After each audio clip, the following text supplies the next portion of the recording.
히브리서 9장 1절부터 4절까지 제가 읽습니다. 첫 언약에도 섬기는 예법과 세상에 속한 성소가 있더라.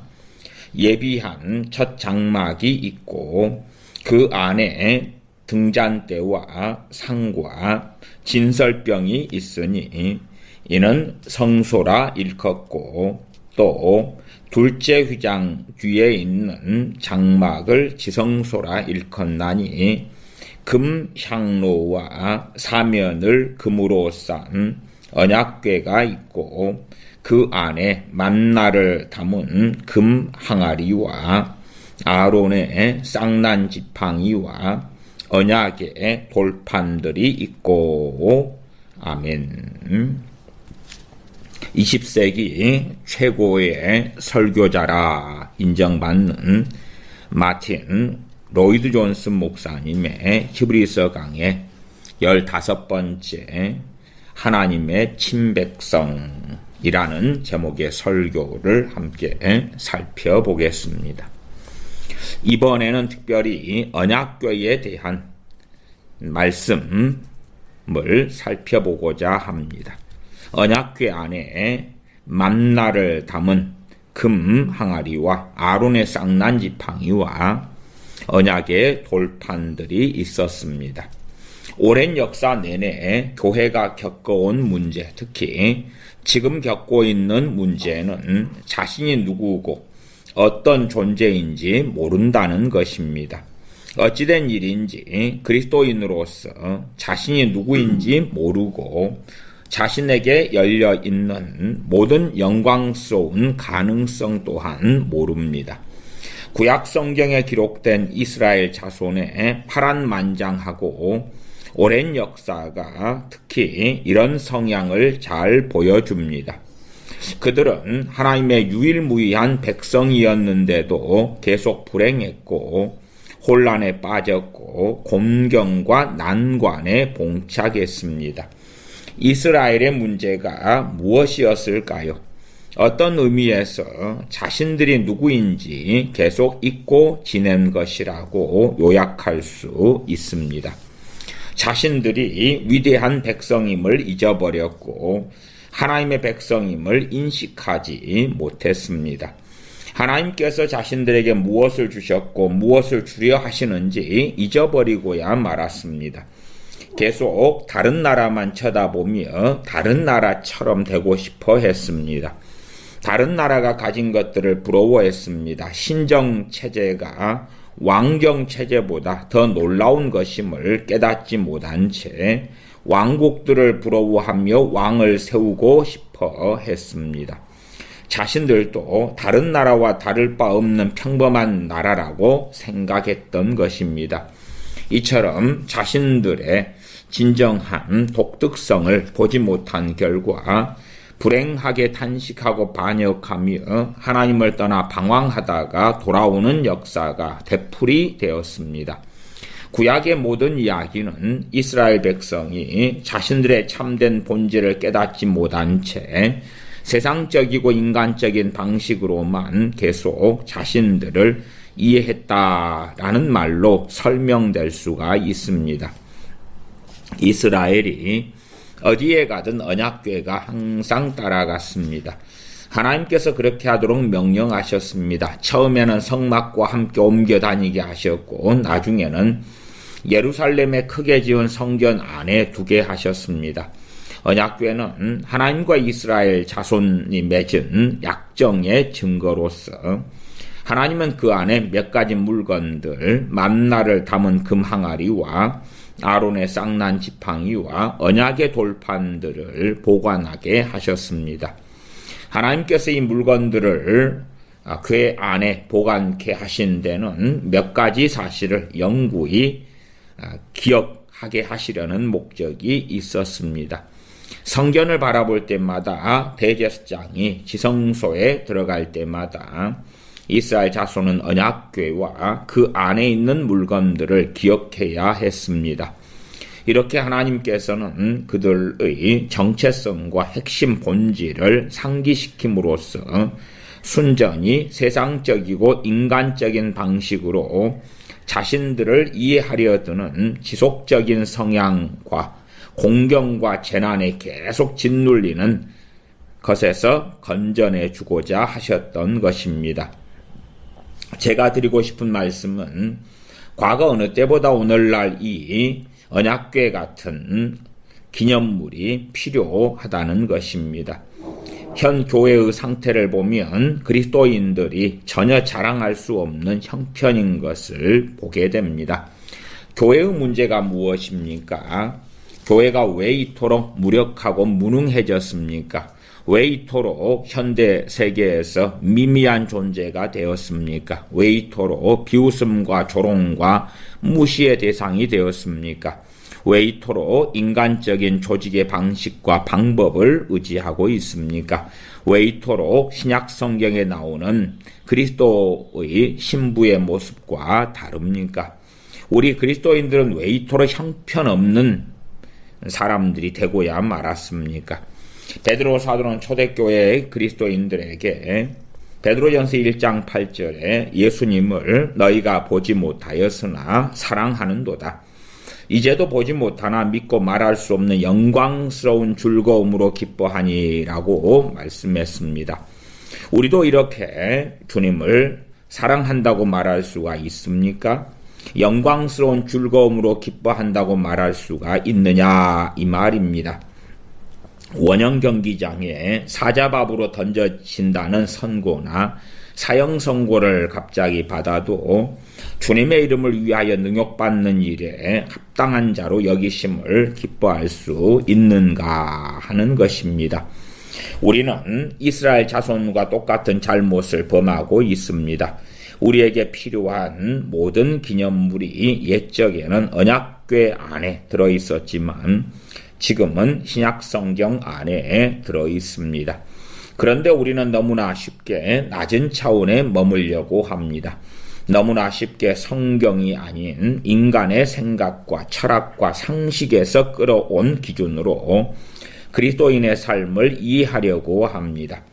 하나님께서 친히 백성에게 주신 기념물들을 영구한 기념물로 보관해라. 궤 안에 만나 한 오매를 담은 금 항아리를 두고 아론의 쌍난 지팡이와 언약의 돌판들을 두어라. 어디에 가든 무슨 일을 겪든 이 세 가지 기념물을 항상 기억해라. 이 기념물들을 주의 깊게 살펴보도록 하십시다. 이스라엘에게는 물리적인 형태로 이 기념물들이 주어졌고 우리에게는 영적인 형태로 주어졌지만 이 기념물들을 통하여 전하는 메시지는 이스라엘이나 우리 그리스도인들에게나 동일합니다. 첫 번째, 만나를 담은 금 항아리를 살펴보십시다. 홍해를 건너 광야길을 가던 이스라엘 자손에게 하나님께서는 그들에게 친히 양식을 주겠다고 하셨고 어느 날 아침 일어나 보니 지면에 작은 이슬방울처럼 보이는 것들이 내려앉아 있었습니다. 백성들은 그 만나를 거두어 하늘에서 내려온 떡이라 만나를 불렀습니다. 여정이 끝날 때까지 하나님은 계속 만나를 내려주셨습니다. 그리고 일정량을 거두어 언약궤 안에 보관하게 하셨습니다. 이 만나가 의미하는 바가 무엇일까요?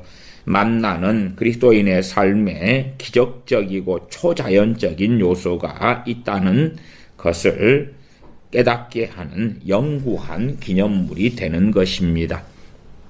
그리스도인의 삶은 유일무이한 것입니다. 광야를 여행했던 이스라엘 자손들을 보십시오. 그들은 다른 나라가 경험치 못한 일을 광야에서 경험했습니다.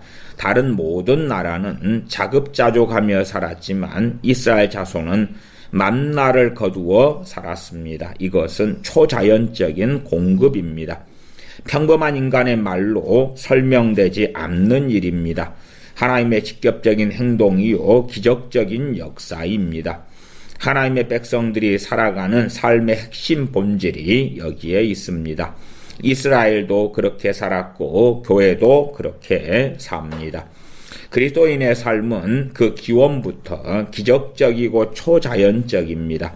이스라엘 자손이 얼마나 어리석었는지요. 이스라엘은 여타 나라들과 다른 나라였습니다. 하나님의 행동을 통해 창조된 나라였습니다. 하나님께서 아브라함이라는 사람을 보시고 그 고향과 친척 중에서 불러내셨습니다. 또한 그 후손들은 후에 애굽으로 내려갔고 소망 없이 노예로 매여 살게 되었습니다. 출애굽기 1장에 나오는 이스라엘 자손의 모습을 보면 얼마나 절망스러운 모습인지 알 수가 있습니다. 여러분도 노예살이 했던 이스라엘을 보았다면 소망이 없다고 생각했을 것입니다. 그러나 하나님께서는 그들의 부르짖음을 들으셨고 한 지도자인 모세를 세우셨고 놀라운 기적을 잇따라 행하심으로 애굽에서 이끌어 내셨습니다. 마침내 홍해를 건너게 하셨고 원수들을 수장시키셨습니다. 그리고 계속 길을 가도록 명하셨습니다. 하나님께서 친히 그 모든 일을 하셨습니다. 이스라엘의 역사는 처음부터 끝까지 기적의 이야기가 됩니다. 초자연적인 이야기라 그 말입니다. 언약궤 안에 만나 항아리는 이러한 사실을 계속 상기시킵니다. 우리도 이러한 사실을 기억할 필요가 있지 않습니까? 낮은 차원에 주저앉을 위험이 우리 그리스도인들에게도 항상 있습니다. 그리스도인이 그저 남들보다 조금 나아지고자 애쓰는 평범한 사람들입니까? 처음부터 평범한 인간의 관점으로 이해해야 하는 사람들입니까? 아닙니다. 그저 남들과 조금 다른 사람들입니까? 아닙니다. 성경의 말씀 전체가 그것이 거짓된 생각임을 확실히 보여줍니다. 그리스도인은 그 자신이 하나의 기적입니다. 완전히 구별된 존재입니다. 하나님의 새로운 피조물인 것입니다. 스스로 행동하고 노력해서 그리스도인이 된 것이 결코 아닙니다. 하나님께서 생명을 주신 것입니다. 만나를 주신 하나님이 친히 생명을 주신 것입니다. 이스라엘 자손의 기원이 그렇듯이 그리스도인의 기원 또한 기적적이고 초자연적인 것입니다. 그리스도인은 거듭난 자요, 하나님께서 친히 다루신 자요, 자신의 성령임을 그 안에 두신 자들입니다. 베드로후서 1장 4절 말씀처럼 신성한 성품에 참여하게 된 자들인 것입니다. 그리스도인은 여타 사람들과 다른 존재입니다. 좀 다르거나 좀 나은 존재가 아니라 완전히 다른 존재인 것입니다. 하나님의 백성이요 새로운 피조물입니다. 하나님께서 그 기쁘신 뜻을 위해 구별하신 백성이요 그의 소유가 된 백성입니다. 출발만 그런 것이 아니라 이후의 삶, 그리스도인이 된 이후의 삶도 그러합니다. 이스라엘 자손의 기원과 시작만 유일무이했던 것이 아닙니다. 이스라엘 백성들의 삶도 유일무이하고 달랐습니다. 이스라엘은 평범한 수단으로 살지 않았습니다. 하나님께서 하늘에서 내려주시는 놀라운 떡으로 살면서 길을 걸어갔습니다. 이것이 바로 우리 기독교의 핵심 교리가 되는 것을 기억하십시다. 사도 바울이 갈라디아 사람들에게 훈계한 말을 우리는 압니다. 성령님으로 시작하였다가 이제는 육체로 마치겠느냐. 우리 그리스도인의 삶은 초자연적인 것입니다. 처음부터 끝까지 기적으로 이루어지는 것입니다. 지금 이 순간 교회와 그리스도인이 기억해야 할 사실이 이것입니다. 어느 때나 하나님의 교회는 영적인 기관입니다. 세상 여러 기관 중 한 곳이 아닙니다. 지상 어느 기관과도 다른 곳입니다. 하나님께서 친히 만드신 곳입니다. 특별한 곳입니다. 순전히 영적인 곳입니다. 그런데도 어리석게도 세속적이며 세상적인 곳이 될 때가 너무 많아 문제가 됩니다. 세상의 수단과 방법으로 교회를 유지하려 들 때가 너무 많습니다. 그러면 옛적 이스라엘 자손들처럼 공경과 재앙을 면치 못할 것입니다. 교회는 교육과 문화와 철학에 기대어 살고자 애쓰는 것으로 보입니다. 이제는 기도 모임도 사라지고 오직 인간의 학식과 지혜에 기대어 살아가고자 애쓰는 모습들을 봅니다. 교회의 전체적인 상황만 그런 것이 아닙니다. 그리스도인 개인들도 같은 시험에 빠져 있습니다. 자신이 초자연적으로 태어난 존재이고 이후에도 초자연적인 방법으로 양식을 먹고 살아가는 존재라는 사실을 잊어버린 채 삶을 이어가려고 합니다. 하나님께서는 우리에게 필요한 영적 양식을 이미 주셨습니다. 그것이 무엇입니까? 하나님의 말씀이요 기도가 아니겠습니까? 그런데 지금 우리는 무엇을 의지하고 있습니까? 심리학이나 그 비슷한 학문과 지식을 활용하고 있지 않습니까? 물론 그러한 지식도 완전히 무용한 쓸모없는 것은 아닙니다. 그러나 영혼을 먹여 살리는 것은 하나님의 떡, 하늘의 떡뿐입니다. 살아있는 말씀과 기도가 없으면, 하나님께서 우리에게 주신 것들이 없으면, 구원의 샘에서 계속 물을 길어 올리지 않으면 우리 영혼은 합당한 모습으로 살아갈 수 없고 우리는 건강한 기독교인이 될 수가 없습니다. 하나님의 아들을 보십시오. 그가 어떻게 사셨는지 보십시오. 새벽 미명도 되기 전에 일어나 하나님께 기도하셨던 것을 보십시오. 저와 여러분은 어리석게도 아침과 저녁에 대충 기도하고 온종일 생활할 때가 많습니다. 우리에게는 만나가 필요합니다. 만나가 없으면 우리의 삶이 쇠약해지고 그리스도인의 특징으로 항상 나타나야 할 그러한 은혜와 능력이 사라지고야 맙니다. 여러분들이 기억해야 될 또 다른 측면이 있습니다. 그리스도인은 모든 면에서 하나님을 전적으로 의지하는 사람들입니다. 하나님은 항상 때에 따라 돌보아 주신다는 사실을 기억하십시다. 죄를 짓고 원망하며 거역하는 옛적 백성들도 보살펴 주셨습니다. 하나님께서 때에 맞게 자기 백성을 돌보아 주신다는 것은 의심할 필요가 없습니다. 오늘날 그리스도인들에게 이 점을 기억하게 하는 말씀이 있습니다. 너희에게는 머리털까지 다 세신 바 되었나니. 마태복음 10장 30절. 우리가 믿는 하나님께서는 우리를 돌보시고 또한 모든 필요를 채워주시는 하나님이 되시는 것입니다. 하나님의 자원은 무한하다는 사실도 기억하십시다. 하나님은 끝도 없고 한도 없는 자원을 가지고 계십니다. 우리가 하나님을 전적으로 의지하면 때에 맞게 돌보아 주실 것이고 하나님의 무한한 자원은 떨어지지 않을 것입니다. 언약궤 안에 담긴 두 번째 물건은 아론의 쌍난 지팡이입니다. 이것은 민수기 16장에 기록된 구약의 사건에 비추어 이해해 보아야 합니다.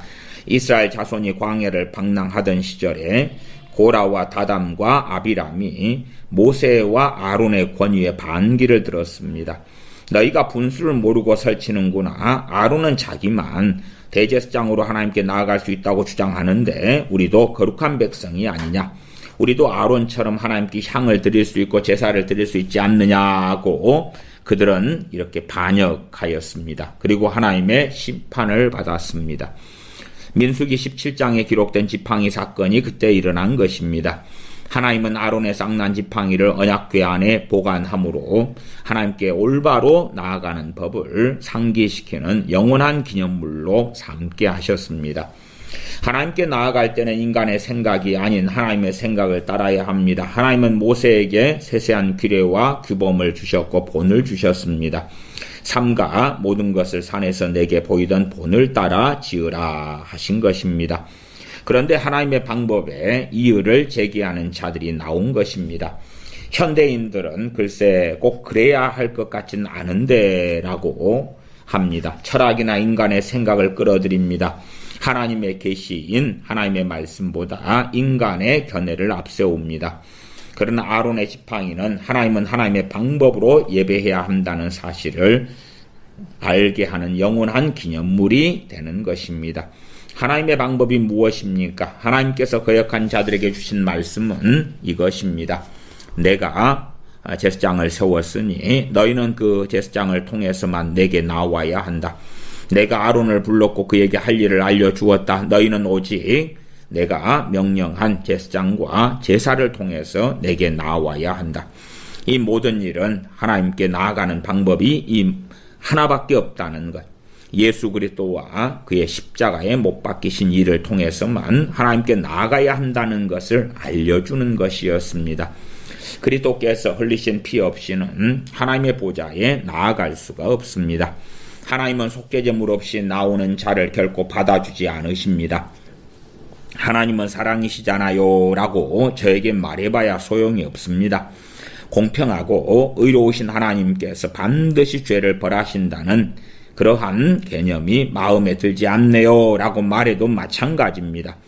아론의 쌍난지팡이는 하나님이 친히 이것만이 내 방법이요 유일한 방법이다고 말씀하셨다는 사실을 알게 하는 것입니다. 하나님의 아들 나사렛 예수님께서 친히 나무에 달려 그 몸으로 인간의 죄를 담당하시고 하나님 앞에서 속죄를 이루신 이를 전적으로 의지하지 않고서도 죄사함을 받고 양심의 평안과 기쁨과 행복을 누리며 새 생명을 얻고 확실한 천국의 소망을 가질 수 있는 사람이 있으면 한번 그렇게 해보라고 하십시오. 그러나 하나님께서는 여기에 내 대제사장이 있다. 내가 기꺼이 받을 유일한 재물이 있다고 하시는 것입니다. 이사야 30장 21절에 이것이 바른 길이니 너희는 이리로 가라. 고린도전서 3장 11절에 이 닦아둔 것 외에 능히 다른 터를 닦아둘 자가 없으니 이 터는 곧 예수 그리스도라 말씀하시는 것입니다. 기도로 하나님 앞에 나아갈 때마다 그리스도께서 날 위해 사시고 죽으신 것과 그 거룩한 몸으로 내 죄의 형벌을 담당하시며 날 위해 자신을 주신 것, 하나님 앞에서 주님께서 내 대제사장이시요 대언자 되어 주신 것만이 내가 하나님께 나아갈 수 있는 유일한 자격임을 기억해야 하는 것입니다. 우리의 신앙의 처음부터 마지막 날까지 주 예수 그리스도의 피가 필요한 것입니다. 출발만 갈보리에서 하면 되는 것이 아닙니다. 이후에도 늘 갈보리가 필요합니다. 죽음의 마지막 고통을 겪을 때 붙잡을 유일한 소망 역시 그리스도께서 나와 내 죄를 위해 죽으심으로 하나님과 화목해 주신 이 일에 있습니다. 디모데전서 2장 5절에 하나님과 사람 사이의 중보도 한 분이시니 곧 사람이신 그리스도 예수님이시라. 마지막으로 살펴볼 것은 언약의 돌판들입니다. 우리는 우리가 가진 생명이 초자연적이고 기적적으로 받은 놀라운 것임을 압니다. 영광스러운 하나님께 나아가 동행하는 방법은 오직 하나뿐이라는 사실 또한 압니다. 그리고 이제 이 돌판들이 상기시키는 문제는 어떻게 살아야 하는가 하는 것입니다. 이것이 언약의 돌판들에 담긴 의미입니다. 하나님께서는 내가 거룩하니 너희도 거룩할지어다 말씀하십니다. 하나님께서는 십계명을 통해 자기 백성이 어떻게 살아야 하는지 알려주셨습니다. 그래서 언약의 돌판들을 언약궤 안에 보관하게 하신 것입니다. 어떤 삶을 살아야 하는지 반드시 알아야 하기에 보관하게 하신 것입니다. 하나님의 백성은 반드시 거룩해야 합니다. 빛과 어둠은 사귈 수 없습니다. 옳고 잘못된 것은 섞일 수가 없는 것입니다. 두 사람이 뜻이 같지 않은데 어찌 동행하겠으며 아모스 3장 3절. 하나님과 동행하며 교제한다고 주장하려면 마땅히 하나님을 닮아야 하는데 하나님께서는 눈이 정결하심으로 악을 참아보지 못하시는 분이십니다. 하박국 1장 13절. 하나님의 축복을 알려면 거룩하게 살아야 합니다. 사도 바울은 디도에게 말합니다. 디도서 2장 14절. 그가 우리를 대신하여 자신을 주심은 우리를 깨끗하게 하사 선한 일을 열심히 하는 자기 백성이 되게 하려 하심이라. 대제사장이 자신을 들이신 이유가 무엇입니까? 하나님의 아들이 죄인들의 거역을 참으시고 십자가의 고통과 수치를 참으신 이유가 무엇입니까? 그 모든 일을 하신 이유가 무엇입니까? 계속 죄를 지으면서도 쉽게 용서받게 하시기 위해서입니까? 결코 아닙니다. 거룩한 백성이 되는 놀랍고도 영광스러우며 귀중한 특권을 주시기 위해서인 것입니다. 주님 자신을 닮게 하시고 주님 자신께서 살았던 대로 살게 하시기 위해서입니다. 죄에서 분리해내시고 하나님의 거룩한 생명을 주시기 위해서입니다. 주님 자신이 악을 미워하시듯 악을 미워하며 가증히 여기게 하기 위해서입니다. 이처럼 우리를 거룩한 백성으로 만드시기 위해 주님께서 죽으셨습니다. 언약궤 안에 담긴 언약의 돌판들은 우리를 향한 하나님의 뜻이 무엇인지 우리로 알려주는 것입니다. 사도 바울이 빌립보서 1장 21절에 내게 사는 것이 그리스도니 죽는 것도 유익함이라고 사도 바울처럼 고백하고 싶다면, 또한 우리의 임종의 자리에서 그리스도와 함께 있는 것이 훨씬 좋은 일이라고 증거하고 싶다면, 하나님께서 알려주신 거룩한 삶, 자신의 성령님을 선물로 주어 가능케 하시는 거룩한 삶을 살아야 합니다. 에베소서 2장 10절에 우리는 그가 만드신 바라 그리스도 예수님 안에서 선한 일을 위하여 지으심을 받은 자니 이 일은 하나님께서 전에 예비하사 우리로 그 가운데서 행하게 하려 하심이니라 말씀합니다. 이것이 바로 우리의 신분이요 그리스도인됨의 의미입니다. 그리스도인들은 그저 남들보다 조금 나은 평범한 사람들이 아닙니다. 하나님께서 지으신 새로운 피조물, 하나님께서 친히 붙드시고 지키시며 돌보시는 하나님의 백성, 하나님과 교제하는 영광스러운 운명으로 부름받은 백성, 그때까지 거룩한, 하나님께 합당한 거룩한 삶을 사는 백성인 것입니다. 하나님께 사랑받는 백성인 그리스도인들이여, 그가 그리스도 예수님 안에서 부르신 저 높은 부름에 참된 높이까지 올라가십시다. 아멘. 마침 로이 존스 목사님의 히브리서 강의 16번째 장차 올 심판을 피하라, 장차 올 심판을 피하라 하는 설교를 함께 살펴보겠습니다. 본문은 두 개입니다. 히브리서 11장 7절. 믿음으로 노아는 아직 보이지 않는 일에 경고하심을 받아 경외함으로 방주를 예비하여 그 집을 구원하였으니 이로 말미암아 세상을 정죄하고 믿음을 따르는 의의 상속자가 되었느니라. 요한복음 1장 12절 13절. 영접하는 자 곧 그 이름을 믿는 자들에게는 하나님의 자녀가 되는 권세를 주셨으니 이는 혈통으로나 육정으로나 사람의 뜻으로 나지 아니하고 오직 하나님께로부터 난 자들이니라. 우리는 이 세상에서 하나님의 자녀가 될 수 있습니다. 영접하는 자 곧 그 이름을 믿는 자들에게는 하나님의 자녀가 되는 권세를 주셨으니 이는 혈통으로나 육정으로나 사람의 뜻으로 나지 아니하고 오직 하나님께로부터 난 자들이니라 말씀합니다. 우리는 용서받고 하나님과 화목해 되어 그 앞에 나아갈 수 있을 뿐 아니라 하나님의 자녀이자 신성한 성품에 참여하는 자가 되었습니다. 그리스도인 스스로 하나님의 자녀임을 확실히 아는 것보다 더 중요한 일은 없습니다. 이 사실을 알고 확신하며 자신해야 합니다. 행복한 그리스도인의 삶을 사는 유일한 길이 바로 이것이기도 합니다. 자신이 하나님의 자녀임을 모르면 그리스도인의 역할을 제대로 감당할 수가 없습니다. 하나님께서 우리를 구원하신 것은 우리를 통해 다른 이들도 구원하시기 위해서입니다. 그런데 자기 자신에 대해 확신하지 못하는 자, 하나님 앞에서 자기 신분을 확신하지 못하는 자는 다른 이들을 도와줄 수가 없습니다.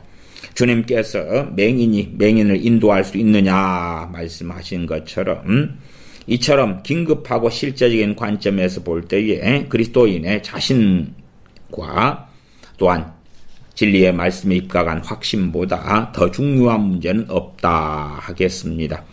하나님의 자녀가 되는 권세를 주셨으니 우리는 하나님의 자녀가 되었습니까? 하나님의 자녀로서 제 역할을 하고 계십니까? 히브리서 기자가 히브리서를 쓴 것은 확신을 주기 위해서였습니다. 히브리서 기자는 이것이 새로운 원리가 아니고 하나님의 백성들에게 항상 작동했던 원리라고 말씀하는 것입니다. 믿음의 조상들, 믿음의 선진들 된 모두 믿음으로 살았다고 히브리서 11장에 증거합니다. 믿음은 바라는 것들의 실상이라고, 믿음에는 확신이 따른다고 증거합니다. 히브리서 11장에 나오는 인물들에게는 한 가지 공통 요소가 있는데 그들은 모두 믿음으로 행했다는 것입니다. 또한 믿음에는 확신이 따르기 때문에 그들이 확신을 가지고 있었다는 것이라 말할 수 있습니다. 그들은 자신들이 하나님의 자녀라는 사실, 앞서 나온 표현대로 예수 그리스도께서 형제라 부르시기를 부끄러워하지 아니하신다는 사실을 알았습니다. 히브리서 2장 11절. 히브리서 기자는 선진들이 이로써 믿음으로써 증거를 얻었느니라 라고 하면서 아벨의 경우를 예로 듭니다. 믿음으로 아벨은 가인보다 더 나은 제사를 하나님께 드림으로 의로운 자라 하시는 증거를 얻었으니 하나님의 그 예물에 대하여 증거하심이라. 다시 말해서 아벨의 비결은 하나님께서 친히 그를 기뻐하신다는 사실을 알려주신 데 있었습니다. 하나님께서 친히 그 확신과 자신을 주셨습니다. 에녹도 마찬가지였습니다. 에녹의 사례에서 중요한 점은 죽음을 보지 않고 하나님께 갔다는 것이 아닙니다. 믿음으로 에녹은 죽음을 보지 않고 옮기었으니 하나님께서 그를 옮기심으로 다시 보이지 아니하셨느니라. 그를 옮기시기 전에 하나님을 기쁘시게 하는 자라 하는 증거를 받았느니라. 히브리서 11장 5절. 하나님께서는 에녹을 데려가시기 전에 이미 그를 기뻐하신다는 사실을 알려주셨습니다. 다시 말해서 에녹의 신분과 구원에 대한 확신을 주신 것이라 말할 수 있습니다. 그는 하나님께서 자기를 찾는 자들에게 상 주시는 이심을 알았습니다. 히브리서 11장 6절. 이처럼 그들의 비결은 하나님과 자신의 관계를 확신한 데 있었습니다. 그래서 악한 세상에 살면서도 승리할 수 있었던 것입니다. 저와 여러분 또한 자신이 하나님의 자녀임을 알아야 합니다. 요한복음 1장 12절 13절을 자기 것으로 삼고 확신해야 하는 것입니다. 이제 노아의 사례를 살펴보십시다. 믿음으로 노아는 아직 보이지 않는 일에 경고하심을 받아 경외함으로 방주를 준비하여 그 집을 구원하였으니 이로 말미암아 세상을 정죄하고 믿음을 따르는 의의 상속자가 되었느니라. 이들은 모두 믿음으로 의롭다 하심을 얻는다는 것이 무엇인지, 믿음으로 말미암는 의가 무엇인지 보여주는 신뢰가 됩니다. 이들은 모두 이 사실을 믿었고 자기 것으로 삼았을 뿐 아니라 확신했습니다. 로마서 5장 1절 우리가 믿음으로 의롭다 하심을 받았으니 우리 주 예수 그리스도로 말미암아 하나님과 화평을 누리자. 성령님이 친히 우리의 영과 더불어 우리가 하나님의 자녀인 것을 증언하시나니. 로마서 8장 16절. 이것이 바로 최고의 확신인 것입니다. 물론 성경에서도 확신을 얻을 수 있고 그를 믿는 자는 심판을 받지 않는다고 요한복음 3장 18절에 말씀하는 것을 우리는 또한 살펴볼 수가 있습니다. 요한 1서에 나오는 시금석, 형제를 사랑함으로 사망에서 옮겨 생명으로 들어간 줄을 알거니와 요한일서 3장 14절. 이러한 말씀들을 비롯한 여러 시금석을 통해서도 우리는 확신을 얻을 수가 있습니다.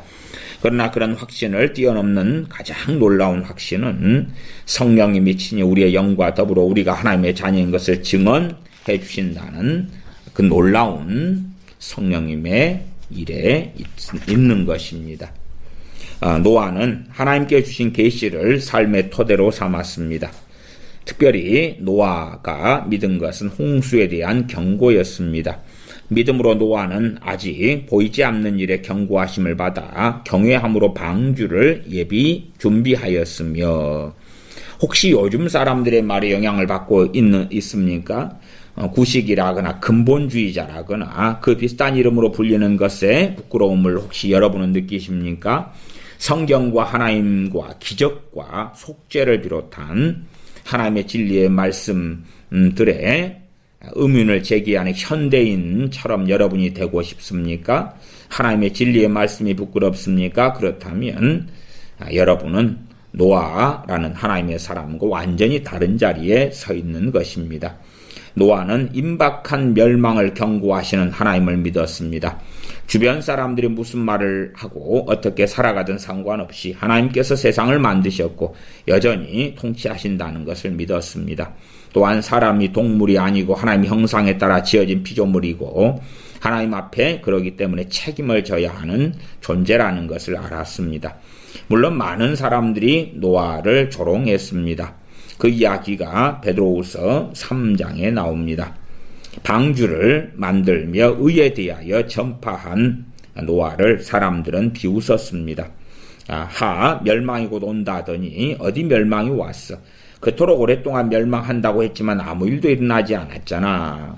오늘날 우리도 같은 처지에 놓여 있습니다. 옛날 사람들은 설교자들이 하나님과 심판을 설교하면서 겁을 주면 벌벌 떨고 기독교인이 되었을지 몰라도 우리는 그러한 말들이 아무것도 아니라는 것을 현재는 알아. 하나님을 아무리 부인해도 우리는 괜찮은 삶을 살고 세상도 잘 굴러가고 번영한다니까 하는 말들을 듣고 사는 시대가 되었습니다. 혹시 하나님의 심판을 비웃는 현대의 지식과 학식에 여러분이 휩쓸리고 있습니까? 하나님은 공평하고 의로우신 분이 아니라 사랑이시다라고 말하는 그러한 사람들의 말을 따라 살아갑니까? 주의 진노하시는 하나님을 믿을 수 없노라, 지옥을 인정할 수 없노라 말하는 것을 듣고 있습니까? 하나님의 진노가 불의로 진리를 막는 사람들의 모든 경건하지 않음과 불의에 대하여 하늘로부터 나타난다는 사도 바울의 로마서 1장 18절의 말씀을 묵살하고 있지는 않습니까? 온 세상을 심판하시는 공평과 의의 하나님을 더 이상 믿지 않는다고 말하고 있지는 않습니까? 하나님의 심판이 이미 땅에 나타나고 있음을 모르겠습니까? 매일 일어나는 무서운 사건들이 하나님의 의로운 심판의 발현임을 모르겠습니까? 로마서 1장 18절부터 32절까지를 보십시오. 이러한 것 때문에 하나님께서 그들을 부끄러운 욕심에 내버려 두셨으니 곧 그들의 여자들도 순리대로 쓸 것을 받고 영리로 쓰며 그와 같이 남자들도 순리대로 여자 쓰기를 버리고 서로 향하여 음욕이 부릴 듯하며 남자가 남자와 더불어 부끄러운 일을 행하여 로마서 1장 18에서 32절에 나오는 무서운 일들을 오늘날 우리는 그대로 목격하고 있습니다. 사도 바울에 따르면 이것은 죄에 대한 하나님의 진노가 일부 나타난 결과인 것이고 일종의 경고인 것입니다. 하나님을 잊어버릴 때 삶이 어떻게 되는지 현대인에게 보여주시는 것입니다. 하나님도 믿지 않고 구원도 믿지 않는 똑똑한 인간들, 제 힘으로 완전한 세상을 만들 수 있다고 말하는 인간들이 하나님의 자리를 대신 차지할 때에 세상이 어떻게 되는지를 로마서 1장을 통해 명백하게 보여주는 것입니다. 교회는 19세기부터 1800년도지요. 성경의 권위와 심판의 사실성 및 지옥의 존재를 의심해 왔습니다. 교회 안에 자유주의가 들어왔다 그 말이. 그래서 성경의 권위가 무너지고 심판의 사실성, 지옥의 존재를 의심하게 되어졌지요. 그 핵심이 서구 유럽 교회에 나아가 이제 미국까지 강렬한 영향을 받아왔던 것입니다. 경건이 없으면 아무리 노력해도 도덕적이 될 수가 없습니다. 그것은 불가능한 일입니다.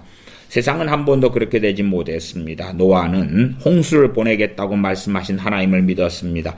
성경은 노아가 경외함으로 방주를 준비했다고 말씀합니다.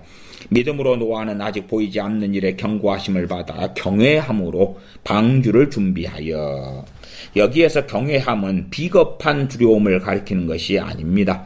요한일서 4장 18절에 온전한 사랑은 두려움을 내쫓나니 올바른 두려움이 있는 것입니다. 히브리서가 말씀하는 경외함이 무엇입니까? 하나님의 영광과 거룩하심과 정결하심이 얼마나 큰지 희미하고 흐릿하게라도 아는 것입니다. 우리의 문제는 하나님을 경외하지 않는 데 있습니다. 시편 기자도 그의 눈에는 하나님을 두려워하는 빛이 없다고 시편 36편 1절에 말씀합니다. 하나님은 죄를 참아 보지 못할 만큼 정결하신 분이십니다. 노아에게 계시하신 사실이 이것입니다. 하나님은 노아를 찾아와 인간을 창조한 것이 한탄스럽구나. 저들이 얼마나 악해졌는지 보아라 하셨고 하나님께서는 그 영광과 거룩하심을 일부 노아에게 보여주셨고 이것을 본 노아는 거룩하신 하나님 앞에 떨었습니다. 성경에서 하나님의 거룩하심을 얼핏이라도 본 자들은 전부 이렇게 떨었던 것입니다.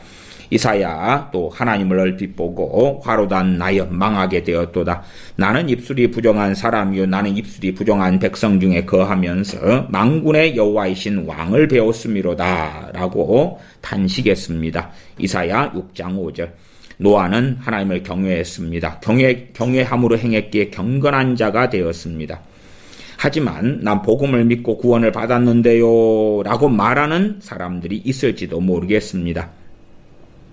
요즘에는 이런 사람들이 많죠. 난 복음을 믿고 구원받았는데요 하면서도 순종함도 또한 열매 맺는 삶의 길도 죄와 씨름하고 싸우는 것도 없는 사람들 많지요.